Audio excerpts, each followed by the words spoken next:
And yeah, one of the important point I wanted to add here, Shahul was mentioning that CPL could be done only on single engine. That's an interesting point there, because in Canada we have a requirement to undergo dual as well as single for. I can speak in this one. So in Canada for Okay. instrument rating, like you can go, you have like different types: Group One, Group Two, Group Three, and Group Four.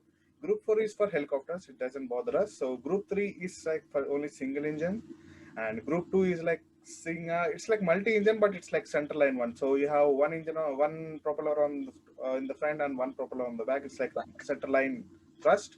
Right. And Group One is like multi-engine. If you have Group One, you can fly any plane in Group Two or Group Three. So yeah, when we Okay. do our training here, we'll be doing on multi. So that we have Group One. That's a major one. So it's recognizable all over the Canada actually. Right. Group 2 and Group 3 are primarily conditional, right? You can fly only on certain aircraft, Exactly. whereas Group If 1 you have is Group more like, Three, if you have yeah, Group Three, you can fly on single engine. If you have Group Two, you can fly on single engine and centerline thrust. And if you have hmm, Group One, you can fly on multi also. So that's really advantage. fantastic. Yeah. So, yeah, any other additions from you, Shahul? One of the things that I forgot to mention was, and before that, it's not that I said that CPL can be only done on single engine. It can be done on both, even here as well. But some people Oh, prefer to do it on single because they don't have to pay for the multi, because you're paying for two engines. that's right. To think Obviously, about. multi-engine is very costly. Yeah.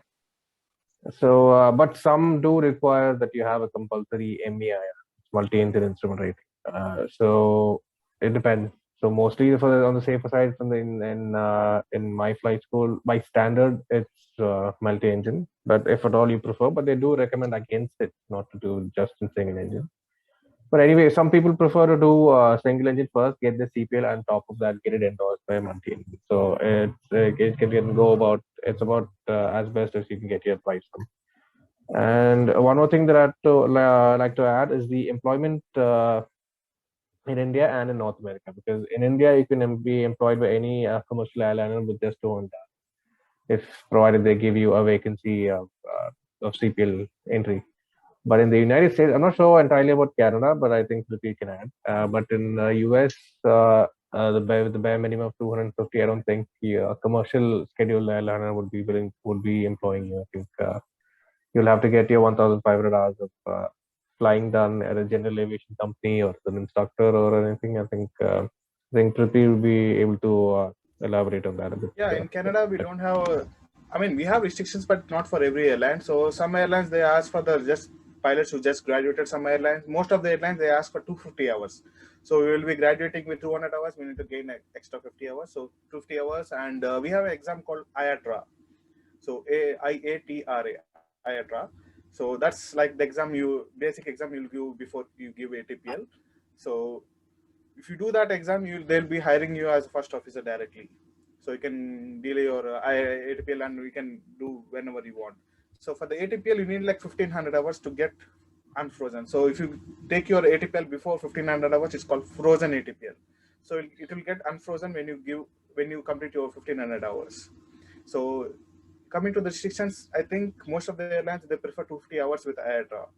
So that's not bad actually. So just gaining the 50 hours is extra, but the written exam, it's like you can clear it easily. Just all the pilot training in Canada, it's easy. Just you need to have focus and determination to complete that one. Because after you come here, you have many difficulties and many other navigations where you will tend towards. So you have to avoid all that, and you have like more focus and determination towards the pilot training, and you have to remember like you came for pilot, and that should what you call bring you along.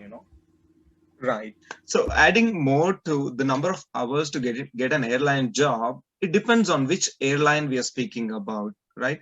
So if you are speaking more about, so there are in North America there are many regional players, like regional players in the sense, some airline companies they fly 200 kilometers with 10-15 passengers, and that is still a pilot job.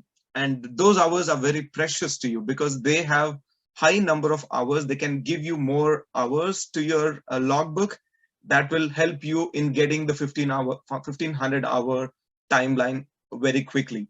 Okay. And the other part is there are some regional players which are big enough to get you cross country, like from Toronto to Vancouver, or from Montreal to Vancouver, from Halifax to Vancouver in Canada, or something like Florida to Washington, or Florida to Seattle.